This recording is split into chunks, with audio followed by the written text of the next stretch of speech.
वीर तुम बढ़े चलो, धीर तुम बढ़े चलो, सामने पहाड़ हो, सिंह की दहाड़ हो, तुम निडर हटो नहीं, तुम निडर डटो वहीं, मेघ गरजते रहे, मेघ बरसते रहे। शायद संसार में जितने धुंध आए आपके जीवन में, जितने झंझावात आए, इन सारे झंझावातों को झेलते हुए हमें आगे बढ़ना है। हमसे खराब खराब परिस्थिति में भी अपने जीवन को सजाया है लोगों ने।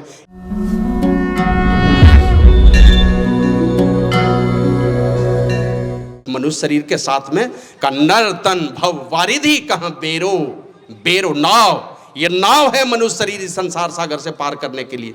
बाबा साहिब स्वामी जी महाराज भी कहते हैं, ये तन मानो भव सिंधु पैसे तू है, ये सदानंद पाने का भी हेतु है, इसे विषयों के पीछे बेरत कर दिया, सोच रे मन इसे पा भला क्या किया, क्या किया इसको पा करके। तो ये मनुष्य का शरीर मिला है, नाव है नाव, और परमात्मा की कृपा रूपी ये अनुकूल वायु है। आप बैठे हैं यहाँ ना, इतने लोग बैठे हैं, चिंता है आप लोगों को कल क्या खाएंगे। अगर ये चिंता रहती तो आप यहाँ नहीं आते। इसका मतलब घर में है दम, है ना। बाबा कबीर तो जो लोहा का काम करते रहे थे, कपड़ा नहीं बीनेंगे तो खाएंगे क्या। संत रविदास जूता सीते थे, नहीं सिएंगे, नहीं बेचेंगे तो बाल बच्चे का भरण पोषण कहाँ से होगा।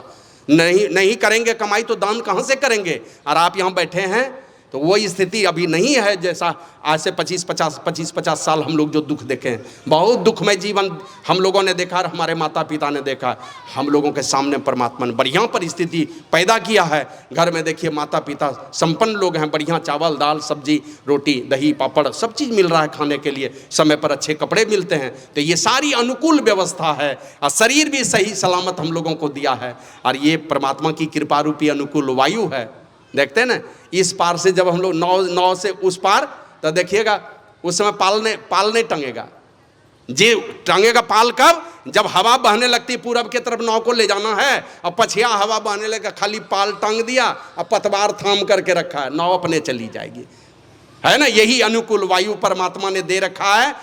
ये मनुष्य का शरीर दिया, सारी व्यवस्था अनुकूल परमात्मा ने बना रखा है। और नहीं तो कहीं भिखमंगा घराने में चले जाते, रेलवे स्टेशन में रात दिन बीतने लगता, तब ये सब सुन पाते आप, मन ही नहीं करता सुनने का। तो परमात्मा की कृपा रूपी अनुकूल वायु भी है। और इस नाव को खेवने वाले जिस देश में, जिस राज्य में झुंड के झुंड होते आए, इस भारत भूमि में हर देश के कोने कोने में बड़े बड़े महापुरुष, एक से एक महापुरुष हर जाति में पैदा हो रहे इस मनुष्य शरीर रूपी नाव को खेवने वाले। चाहे वो संत रविदास हों कि तुलसीदास हों कि संत कबीर हों, नानक दादू पलटू मीरा सहजो जना दादू, अनेक संत इस धरती पर होते रहे। और ये संत हमेशा इस मनुष्य शरीर रूपी नाव को खेवने वाले बनते रहे। ऐसे जगह में हम लोगों का जन्म हुआ। ऐसा देश है जहाँ साधु संत नहीं मिलते। आप जाइए जम्मू कश्मीर, हम लोग जाते हैं वहाँ ऊपर क्या कहते हैं, उधमपुर से और चले जाते हैं, डोडा तक जाते हैं। अब तक डोडा तक गए हैं हम लोग जम्मू कश्मीर। लगभग हर साल हम लोगों की यात्रा होती है 2-2 महीने की, उधर ही चलते हैं। पंजाब हरियाणा उत्तराखंड उत्तर प्रदेश जम्मू कश्मीर ये सब राज्यों में हम लोग घूमते हैं 2-2 महीने तक। तो उधर जाएंगे, कहेंगे महाराज इधर सब कुछ है, लेकिन आपके जैसे साधु संत नहीं है, मेरे जैसे में ना सब है ये सोटने वाला चिल्लम वाले पार्टी, ये सात्विक साधु मिलते नहीं हैं। हमारा देश ऐसा है जहाँ पर अनेक से एक साधु संत इस धरती पर पैदा होते रहे।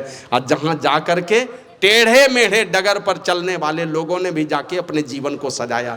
जहाँ रत्नाकर का जीवन सजा है, अंगुलमाल जैसे पापी का जीवन सजा है, आम्रपाली जैसी बेस्या का जीवन सजा है। तो ये इस प्रकार के लोगों ने अपने जीवन को सजाया है। हमारा भी जीवन सजेगा जिन महापुरुषों के चरण शरण में जाके। हम लोग उधर जाना नहीं चाहते जो इस नाव के खेवन हारे। जब आज जाएं कि कल झक मार करके साधु संतों के चरणों में जाना पड़ेगा। नहीं जाएंगे तो इनको छोड़ करके कहीं आपका कल्याण भी नहीं है। हमारे गुरु महाराज कहते हैं, शहीद त्रिदेव कोटि 33 सूर करें सदा गुरु सेव जी, राम कृष्णादि सकल अवतारन सेवै तजिए हमें जी। सारे अवतारी महापुरुष, यहाँ तक कि राम और कृष्ण ने भी गुरु की सेवा की है। सारे देवी देवता करते। हमारा भी उद्धार तभी होगा जब गुरु प्रभु के चरणों में जाएंगे। तो ये तीनों साज, मनुष्य का शरीर और परमात्मा की कृपा और संत सदगुरु रूपी मल्ला, ये तीनों चीज सबको मिलता नहीं है, हम लोगों को सहज ही में मिला हुआ। गुरु महाराज लिखते हैं ना, खोजत खोजत सदगुरु भेटी गेला। कहाँ गुरु महाराज कहाँ के हुए? गुरु महाराज हुए पूर्णिया में, सिकलीगढ़ धराना के, यहाँ के रहने वाले। गुरु कहाँ पर मिले? मुरादाबाद में अताई मोहल्ला में जाके बाबा देवी साहब मिले। अब सोच लीजिए कहाँ खोजते खोजते कहाँ जा करके किस गली में पड़े थे गुरुदेव, खोजने पर मिले। हम लोग अपने गुरु को खोजे हैं? महिदास जी अपने गुरु को खोज लिए, हम लोग अपने गुरु को नहीं खोजे, गुरु जी ही हम लोगों को खोज खोज करके निकाले हैं।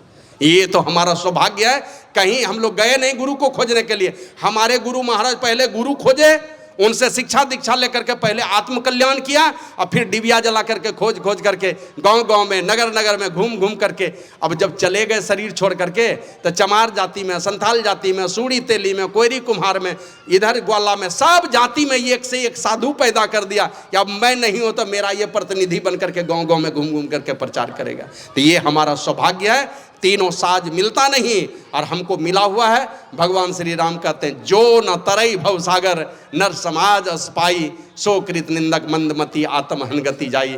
आप थोड़ा संभाल के लिखा है तुलसीदास जी महाराज ने, आत्महन गति मना आत्महत्या करने वाले की गति में जाएंगे। सीधा सीधी कहिए कि प्रेत जोनी में जाएंगे, ये सीधी बात है। आत्महत्या करने की का यही परिणाम है। आग से जला लीजिए कि जहर खा लीजिए कि फांसी लगा लीजिए, कुछ भी कर लीजिए, परिणाम यही होगा। जो शरीर आप नहीं बना सकते तो उसका नाश करने का भी क्षमता आपको नहीं है, और नाश अगर कीजिएगा तो परमात्मा कीड़ा मकोड़ा का भी शरीर नहीं देगा। तड़पते रहेंगे बिना शरीर के, सूक्ष्म शरीर में तड़पेंगे, भूख लगेगी तो दूसरे के शरीर में सवार होकर के जाना पड़ेगा पानी पीने के लिए।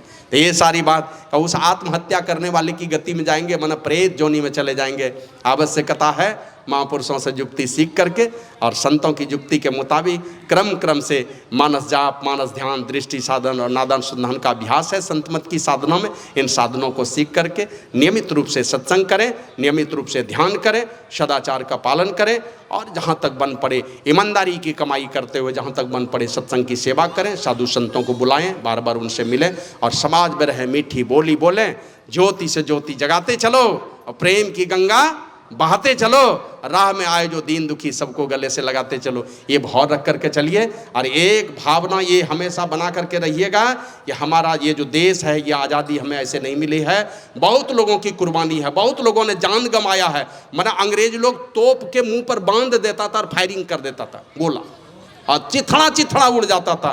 तो इस प्रकार अपने देश की रक्षा की है। और हमारे पूर्वज ही माना बड़े क्या कहते हैं, सूर थे, बड़े धैर्यवान थे कि हम लोग वो बहुत लोग, बहुत लालच, बहुत दबाव पड़ने पर भी अपने धर्म को नहीं बदला और हम लोग यहाँ तक पहुँचे हैं अपने धर्म की रक्षा के लिए, अपने राष्ट्र की रक्षा के लिए। शायद जो कुछ भी कुर्बानी देनी पड़े राष्ट्र रक्षा और धर्म रक्षा के लिए, क्योंकि राष्ट्र बचेगा तो धर्म बचेगा, धर्म बचेगा तो मेरा राष्ट्र बचेगा। इसकी रक्षा के लिए क्या कहते हैं, जान की भी बाजी लगाने की आवश्यकता होती है, करना है। लेकिन संसार में जब तक रहेंगे, महापुरुषों के चरण शरण में रहेंगे, आत्मज्ञान का उपदेश रहेगा, तो कहीं भी अपने धरती माता के खातिर, अपने देश के खातिर, अपने धर्म के खातिर अगर गोली भी खानी पड़े तो कोई बात नहीं है। तो इन चीज़ों को हमेशा याद रखेंगे।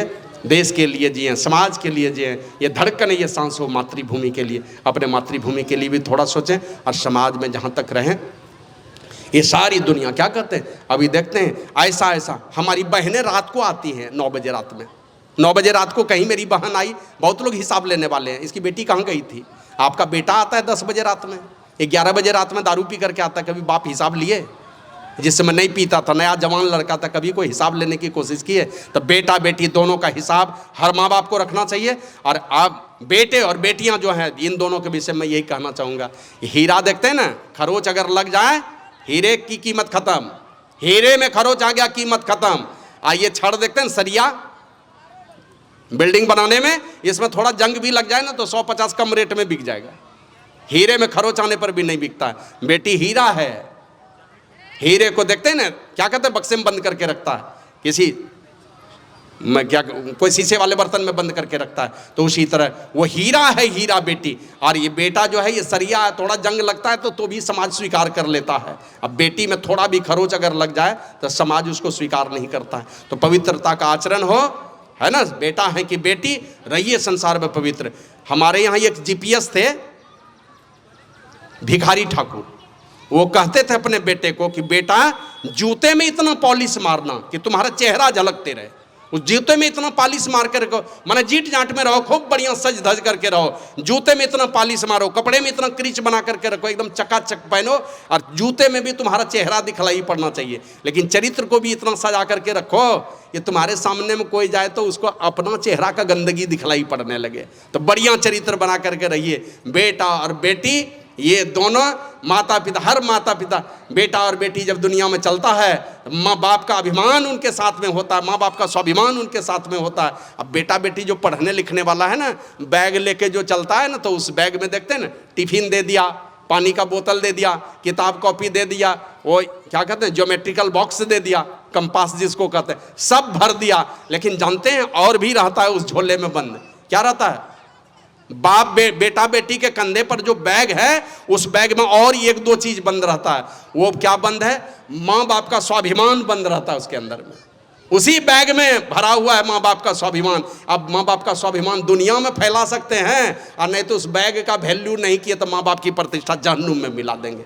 और एक चीज है, अगल बगल के लोग जो ताना बाना देते हैं ना, अरे क्या करेगा बेटी को पढ़ा करके, ये 2 पैसिया आदमी बेटा को पढ़ा करके क्या नौकरी होने वाला है? तो उस झोले में ताना बाना देने वाले का जवाब भी उसी झोले के अंदर में बंद है। सब की बोली बंद हो जाएगी। बस यही, वीर तुम बढ़े चलो, धीर तुम बढ़े चलो, सामने पहाड़ हो, सिंह की दहाड़ हो, तुम निडर हटो नहीं, तुम निडर डटो वहीं, मेघ गरजते रहे, मेघ बरसते रहे। शायद संसार में जितने धुंध आए आपके जीवन में, जितने झंझावात आए, इन सारे झंझावातों को झेलते हुए हमें आगे बढ़ना है। हमसे खराब परिस्थिति में भी अपने जीवन को सजाया है लोगों ने। इसी में से एक छोटी सी कथा कहकर मैं अपनी वाणी को विराम दूंगा। अमेरिका में एक लड़का नौकरी करता था बड़े सेठ के घर पर, अब जवान होते जा रहा था। उसी से एक दिन संजोग ऐसा हुआ, साफ सफाई कर लिया दुकान की, और मालिक के ही सीट पर बैठ के पेपर पढ़ने लगा, मालिक की गद्दी पर बैठ के। मालिक उधर से आया, देखा मेरी गद्दी पर कौन लड़का बैठा है, वो तो मेरा नौकर ही है। बोला अरे मेरी गद्दी पर बैठ करके क्या कर रहे हो? बोला पेपर पढ़ रहा हूं। तो कहा कि पेपर पढ़ के अमेरिका का राष्ट्रपति बनना है क्या? है ना, बड़े लोगों को छोटे लोगों का स्वाभिमान अच्छा नहीं लगता है। बैठ गया मालिक के सीट पर, कहा कि अमेरिका का राष्ट्रपति बनना है क्या पेपर पढ़ के? बस वो लड़का उठा, और शुरुआती जमाने में क्रोध जो है ना कब्जे में नहीं रहता है, थोड़ा बूढ़ा हो जाएगा तो कुछ कुछ क्रोध कब्जे में भी आता है। जानता है कोई हमारा सुनेगा नहीं, बूढ़ा शेर कितनों गरजेगा तो जानता है ये अंधा हो चुका है, कुछ कर भी नहीं सकेगा ये।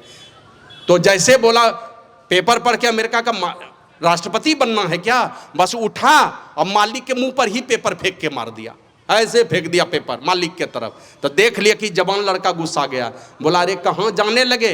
वो जो गुस्सा के निकला ना, कहाँ जाने लगे? तो कहा जा रहा हूँ अब अमेरिका का राष्ट्रपति बनने के लिए। और यही कह के निकला, और वो सोचने लगा क्या करूं? तो पार्ट टाइम जॉब चुन लिया। पार्ट टाइम जॉब मैंने थोड़े काल समय तक ड्यूटी करनी पड़े, पेपर बेचने का काम। सुबह 1-2 घंटा बेच लो, 100-200 डेली कमाई, 200-300-400 रुपये की कमाई हो जाएगी। और हमें पढ़ना है, और पेपर बेच करके उन्होंने पढ़ाई शुरू किए। और वही लड़का बीए पास किया, और बीए पास करने के बाद वो चुनाव लड़ा।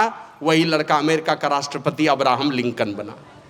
अब्राहम लिंकन पेपर बेचते हुए वो बीए पास करके अमेरिका का राष्ट्रपति बन गया।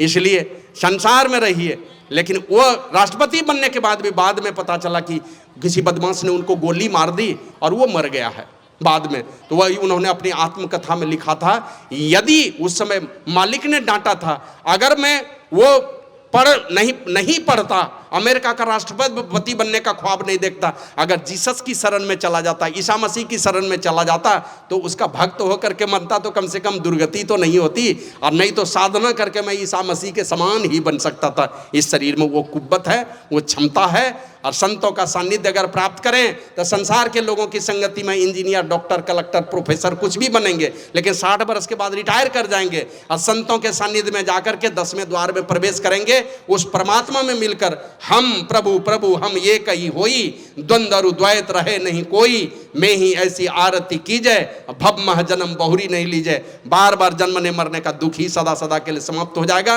और सरिता जल जल निधि मह जाई, अचल होई जिमी जी भरी पाई। जैसे गंगा का जल सागर में मिलके सागर ही हो जाता है, उसी प्रकार 10वें द्वार में प्रवेश करके साधन विशेष के द्वारा ये जीवात्मा परमात्मा मिलकर एकम एक हो जाता है। उसकी मौज और मर्जी हो गई, मन करेगा तो संसार में आएगा लोगों को चेताने के लिए, और नहीं तो इसी ब्रह्मांड में चक्कर लगाता रहेगा परमात्मा में मिल करके। ये योग्यता और क्षमता अगर चाहिए तो भगवान श्री राम के बताए उपदेश के मुताबिक संतों का चरण शरण ग्रहण कीजिए, खान पान की शुद्धि रखिए। और आज से 3-4 साल पहले की बात है, इसी कटिहार जिले का एक लड़का था, उसकी शादी हुई मेरे ही क्षेत्र में। तो मैं उधर से आ रहा था, एक लड़की, शादीशुदा लड़की इशारा की, बाबा मैंने इशारा की तो सुने नहीं कि क्या बोल रही है, तो गाड़ी हमने रुकवा दिया। रुकवाया तो इशारा करती गेट खोलिए, तो गेट खोल ले तो उन्होंने प्रणाम किया उस लड़की ने आके, और कहती बाबा जरा मेरे पति को समझा दीजिए, वो पढ़ा लिखा है, मांस मछली खाता है, शराब पीता है। हम कहा अच्छा नंबर दे दो तुम। नंबर दिया, एक बार मिस कॉल मारे तो उधर से फ़ोन किया, कौन? तो हम कहा अच्छा हम बाद में बात करेंगे। 6 महीने के बाद फिर फ़ोन लगाए उनको, कहते हैं कौन? तो हम कहे मेरा नाम पहले सरजू बाबू के रूप में जानते थे, और जब से साईं बाबा संन्यास दिए तब स्वामी श्रद्धानंद के नाम से जानते हैं। तो आपको ये नंबर कहाँ से मिला? हम क्या आपकी पत्नी ने दिया है। तो मेरी पत्नी को कैसे जानते हैं? हम कहे ये उसी से पूछ लीजिएगा कैसे जानते हैं। बाप सत्संगी, माँ सत्संगी, वो बेटी सत्संगी है तो सत्संगी है इसलिए जानते हैं फलाने की बेटी है, उसी क्षेत्र में मेरा आश्रम है। तो हमने उनसे पूछा, पढ़े लिखे लोग हैं आप, विद्वान लोग हैं, तो आप ये बताइए आपके पिताजी का क्या नाम है? तो नाम बताया। ये पिताजी हैं आपके, कौन बताया? किसने कहा आपके पिताजी हैं? तो चुप। तो बताइए आपके पिताजी हैं, कोई प्रमाण है आपके पास? कोई प्रमाण नहीं है, कोई कागज नहीं है जो साबित कर दे कि ये मेरा बाप है। कि एक ही प्रमाण है बाप के लिए, वो है मेरी माँ। मेरी माँ जिसको कहेगी कि ये तुम्हारा बाप है तो मेरा बाप है, कहेगी ये तुम्हारा बाप नहीं है तो मान लेंगे कि ये मेरा बाप नहीं है। मेरे माँ के बातों पर इतना भरोसा है। तो जिस प्रकार माँ के बातों पर विश्वास करके पिता को मानते हैं, उसी प्रकार परमात्मा का गवाही देने वाले ये साधु संत और शास्त्र होते हैं। तो मानते हैं इस बात को? बोला कि हाँ। तब मानते हैं तो ये बात भी, आप किसी देवी देवता भगवान की पूजा करते हैं? बोला हाँ माँ सरस्वती की करते हैं। तो माँ सरस्वती की पूजा आराधना करते हैं तो ये भी जानते होंगे माँ सरस्वती कहाँ पर विराजती है? श्री सदगुरु महाराज की जय। और खास करके बंगाली परिवार में बहुत पूजा होती है माता सरस्वती की, सब लोगों के यहाँ पूजा होती है। तो कहाँ विराजती है माँ सरस्वती? माँ सरस्वती विराजती है कंठ में, है ना। कोई बढ़िया गाय तो यही कहता है इनके गले में सरस्वती माँ का वास है, मतलब माँ सरस्वती का ही निवास है मनुष्य के कंठ में, यहाँ विराजती है। तो हम कहे जिस समय दारू इधर से डालते हैं उस समय माँ सरस्वती को कहाँ भेजते हैं? जिस समय मुर्गा मुर्गी दे देते हैं इधर से, वो माँ सरस्वती को कहाँ भेज देते हैं? तो ये माँ सरस्वती का सम्मान है कि अपमान है? निवास है आपके कंठ में। माँ सरस्वती का सबसे बढ़िया घर है आपका कंठ, और आप दारू मुर्गा शराब डाल करके माँ सरस्वती का ही अपमान कर रहे हैं। तो बुद्धि तो कंस वाली ही होगी, कृष्ण वाली बुद्धि तो नहीं होगी, रावण वाली बुद्धि होगी, राम वाली बुद्धि तो नहीं होगी। माने गंदे खान पान से अपने आप को बचाइए। और पंडित विष्णुकांत झा जी इसी क्षेत्र के महात्मा हुए, वो कहते थे जैसा खाओगे अन्न वैसा होगा मन, जैसा होगा मन वैसा होगा सुमरन, और जैसा होगा सुमरन वैसा होगा पुनर्जन्म। तो जिस प्रकार का चिंतन होगा वैसा ही फिर से शरीर आपको मिलने वाला है। तो खान पान की शुद्धि रखिए। और देखते हैं जहाँ हवन करते हैं तो जौ तिल घी ये सारा चीज़ डाल करके जब हवन करते हैं, आग में डालते हैं उनको, तो देखते हैं विशुद्ध गैस बनता है, धुआं बनता है, उससे बादल बनता है, वर्षा होती है समय पर, ये उसके अंदर में। तो जहाँ हवन करते हैं उसको क्या कहते हैं? उसको कहते हैं हवन कुंड। और जहाँ मुर्दा जलाते हैं वहाँ क्या कहते हैं? उसको कहते हैं शमशान घाट। तो अपने पेट को हवन कुंड बनाना चाहते हैं कि श्मशान घाट बनाना चाहते हैं? तो अपने पेट को श्मशान घाट मत बनाइए, मुर्दा जलने वाला, सड़ा हुआ मुर्दा डालने वाला अपने पेट को मत बनाइए। अपने पेट को बनाना चाहते हैं तो हवन कुंड बनाइए, पवित्र चीज दीजिए इसमें, तो पवित्र रस बनेगा। और पवित्र रस जब माँ बाप के शरीर में बनेगा उससे पवित्र खून बनेगा, और पवित्र खून जब माँ बाप के शरीर में बनेगा उसी से पवित्र रजवीर्ज बनेगा। और पवित्र रजवीर्ज जब माँ बाप के शरीर में होगा, राजा दशरथ जैसा बाप होगा और कौशल्या जैसी माँ होगी, राम जैसा, लक्ष्मण जैसा, भरत शत्रुघ्न जैसा बेटा तो उसी के घर में आएगा ना। आपके घर में तो रावण और कुंभकर्ण ही आने वाला है। अगर खान पान की शुद्धि बढ़िया नहीं रखे तो ये गड़बड़ी होगी। एक जन्म में नहीं तो दूसरे जन्म में कभी न कभी ये जाकर के आपको अंतिम में धोखा देगा। और हम लोग न्यूटन गति के तीसरे नियम में पढ़ते हैं, प्रत्येक क्रिया की एक समान और विपरीत प्रतिक्रिया होती है। गेंद फेंकेंगे दीवार में तो उतनी तेजी से आती है, गेंद धरती पर पटकेंगे उतने तेजी से ऊपर उठता है। तो उसी प्रकार प्रत्येक क्रिया की एक समान और विपरीत प्रतिक्रिया होती है। किसी को दुख देंगे तो क्या मिलेगा? दुख ही मिलने वाला है ना। करे बुराई सुख चाहे कैसे पावे कोई, रोपा पेड़ बबूल का आम कहाँ ते होए। बबूल लगाएंगे और आम होगा, ये नहीं हो सकता है। इसलिए खान पान के शुद्धि रखिए। नहीं तो बाबा कबीर कहते हैं, कहता हूँ कही जात हूँ कहा जो मान हमार, जाका गर तू काटी हो सो फिर काट तो हार। तुम जिसको काटोगे दूसरे जन्म में वही तुमको काटेगा। इसलिए ये दुर्दशा हमारे जीवन में नहीं आए, खान पान की शुद्धि रखिए।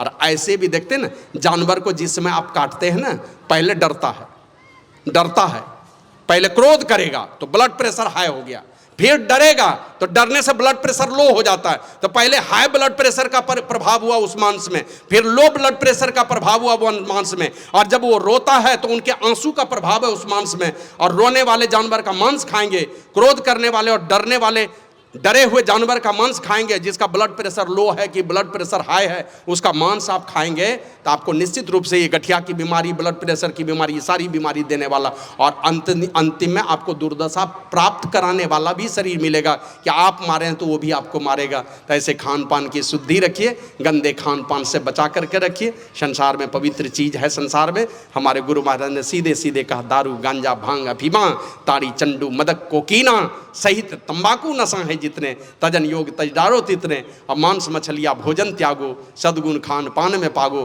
खान पान को प्रथम संहारो तब रस रस सब अवगुण मारो। सारे अवगुणों को हटाना चाहते हैं तो पहले खान पान को सुधार लीजिए, और नहीं सुधारेंगे तो कोई देवी देवता और कोई पूर्वज आपके हाथ का दिया हुआ प्रसाद कोई नहीं ग्रहण करने वाला। एक देवता और कोई पूर्वज आपके हाथ का दिया हुआ कोई प्रसाद नहीं खाने वाला। सारे देवी देवता और सारे पूर्वज आपके नाराज रह जाएंगे। तो ऐसे गंदे खान पान से अपने को बचा लीजिए, सात्विक भोजन बनाइए, देवता को, ठाकुर जी को, भगवान जी को, गुरु महाराज को चढ़ा लीजिए, दाल को दाल में, फिर चावल को चावल में, सब्जी को सब्जी के भंडार में मिला दीजिए, वो प्रसाद हो जाएगा। अपने बाल बच्चे परिवार के सब लोगों को खिलाइए तो मन में बेचैनी नहीं रहेगी, शांति का एहसास होगा। उसको इस प्रकार से सजा के रखिए। नियमित सत्संग कीजिए, ध्यान कीजिए, रोज तीनों पाली का ध्यान, दोनों पाली का सत्संग, साप्ताहिक सत्संग, बार बार साधु संतों से मिलना जुलना करते रहिए। और घर परिवार में सास बहू का रिश्ता है ना, बहू, अरे आपको तो रोज आती है कहने के लिए, एक दिन बहू को ही कहिए ना, रे बेटी तुम खालू पे पहले खुद मेरे साथ में बैठो, तो तुम जरा एक दिन कह के तो देखिए कि बेटी तुम मेरे साथ में बैठो, यहीं बैठो मेरे साथ में, थाली में ले लो, एक ही बार परोसन नहीं लेंगे हम लोग, पहले एक ही बार परोस लो, दोनों साथ में बैठेंगे। जरा कह के तो देखिए। बड़े लोगों को थोड़ा आगे बढ़ करके करना पड़ता है। छोटे बच्चे तो अभिमानी होते हैं, गलती भी कर सकते हैं, माता पिता गलती नहीं करते हैं। तो माता पिता थोड़ा बढ़ करके उस बहू को बेटी रूप में स्वीकार कर लेंगे तो वो भी आपको माँ के रूप में स्वीकार कर लेगी। तो इस प्रकार की परिस्थिति बनाइए। और गलती से ही माँ बाप को छोड़ करके आई है, बेटा कभी घर जमैया नहीं रहता है, और जैसे ब्याह करा दिया तो बेटी ससुराल जाती है, बस उसी दिन दिमाग में बैठा लिया कि यही मेरा घर है। दामाद कभी नहीं मानता कि वो मेरा घर है, वो बेटी जो आती है इस घर में वो तुरंत मान लेती है यही मेरा दुल्हा, यही मेरा घर है। तो सब चीज़ छोड़ करके आई है तो कुछ न कुछ थोड़ा प्यार उसको भी मिलना चाहिए। और बेटियों की भी ये जवाबदेही बनती है। आप मायके से आए हैं, घर परिवार ठीक ठाक चल रहा था, अब मायके से जिस दिन आप परिवार में आई और अगर कुछ गड़बड़ी हो गई, जरा सी भी गलती होगी, तो सारा जीवन आपका माँ बाप गाली सुनता रहेगा। गलती करेगी बेटी, गाली सुनना पड़ता नैहर में माँ बाप को। तो जरा से वैसे चरित्र से अपने आप को बचाइए। घर में सास ससुर यही आपके माता पिता हैं। बेटे के लिए तो जिसने जन्म दिया वो, लेकिन बेटी के लिए उनके पति के जो माता पिता वही माता पिता हैं। इस भावना को पवित्र बना के रखिए। और सास को भी चाहिए कि अपने बहू के प्रति इस प्रकार का प्रेम का भाव रखे, तो निश्चित रूप से वो घर आंगन सास बहू का जो रिश्ता है ये खटपट थोड़ा घटना चाहिए। नहीं तो ये दरकता और टूटता हुआ परिवार बड़ा ही दुख देता है। जब किसी घर में हम लोग जाते हैं, तीन चीज़ों को पर विचार करने की आवश्यकता है कि घर में भी पवित्रता का वातावरण रहे, स्नेहील वातावरण रहे, सब एक दूसरे के प्रति प्रेम का भाव रहे, और नियमित गुरु प्रभु के चरणों में प्रेम हो, समय पर सत्संग ध्यान हो, संसार और परमार्थ दोनों सजेगा। बोलिए प्रेम से श्री सद्गुरु महाराज की जय। बेटे और बेटियां जो जवान लोग हैं, छोटे बच्चे हैं, बहुत बहुत अपेक्षा है आप लोगों से, बढ़िया चरित्र का बेटा बनिए, अच्छी चरित्र वाली बेटी बनिए। दुनिया में आप अपने माता पिता की कीर्ति और सास ससुर की कीर्ति, दोनों कीर्ति को बढ़ाएंगे। बाप के घर में रहेंगे तो माता पिता की कीर्ति, और सास ससुर के घर में आके बढ़िया से चलेंगे, झुक के चलेंगे, लज्जाशील बन करके चलेंगे, तो आपके माँ बाप का फोकट में बड़ाई होने लगा, यहीं पर बड़ाई करेगा। अच्छे खानदान की बहू आई है हमारी, गरीब ही है लेकिन इतना बढ़िया चाल चलन है ना, कभी ऊंचे आवाज में बात नहीं करती। तो पढ़िए लिखिए, इंजीनियर डॉक्टर कलेक्टर प्रोफेसर जो बनना है बनिए, खूब हंटर चलाइए, लेकिन घर में आइए तो आंचल वाली साड़ी पहन करके बेटी बन करके देवी दुर्गा काली सरस्वती के तरह आप बन करके रहिए। दया प्रेम करुणा वात्सल्य ये सारा चीज बांटिएगा तो दोनों ही, उधर भी जय जयकार, प्रशासन में भी, घर में भी बाल बच्चे की निगरानी आपके द्वारा होगी। प्रेम से बना हुआ भोजन आपके द्वारा मिलेगा उनको, तो मैंने चारों तरफ जय जयकार ही होना। तो इस प्रकार से सजाना है अपने जीवन को, और इस प्रकार चलते हुए जब हम साधना के पथ पर चलेंगे तो गुरु प्रभु की विशेष विशेष कृपा होगी। आज नहीं तो कल किसी न किसी जन्म में निश्चित रूप से मुक्ति को प्राप्त करेंगे। तो रोज़ इस प्रकार का सत्संग कीजिए, सबका भला हो। आयोजक मंडली को, जो भी लोग हैं, नाम तो मैं नहीं जानता हूँ सब लोगों का, बबलू जी ने मुझे बुलाया, सबसे पहले तो साधुवाद उनको देता हूँ। बाद में गणेश बाबू, गणेश शाह जी का फ़ोन आया, और भी कई लोगों का, श्रीकांत बाबू, ये लोग कौन कौन बात किए मुझे तो पता नहीं था। सबों को बहुत बहुत साधुवाद। लेकिन कुल मिलाकर के पूरे आयोजन में जिस किसी भी पर का सहयोग आप लोगों ने दिया है, सब बधाई के पात्र हैं, आशीर्वाद के पात्र हैं। मुझ में तो आशीर्वाद देने की क्षमता नहीं है। अगर आपको लगता है कि मैं किन्हीं से बड़ा हूँ तो मेरा भी आशीर्वाद है, लेकिन सब लोगों का लौकिक और पारलौकिक जीवन सुख शांति और समृद्धि से भरा हुआ हो, ये प्रार्थना मैं गुरु प्रभु से करता हूँ। जो भी जवान साधु हैं उनका इसी प्रकार सदाचार पूर्ण जीवन हो, गुरु प्रभु के चरणों में सदैव समर्पित उनका जीवन हो, अच्छे रास्ते पर वो चलते रहें, दिव्य जीवन हो उनका। आप सब लोग साधु महात्मा और सत्संग में पधारे हुए सब लोगों का जीवन सदाचार के पथ पर चलने वाला हो और सत्संग ध्यान से भरा हुआ हो, ये मैं गुरु प्रभु से प्रार्थना करता हूँ और अपनी वाणी को विराम देता हूँ। बहुत बहुत साधुवाद, बहुत बहुत आशीर्वाद। श्री सद्गुरु महाराज की जय।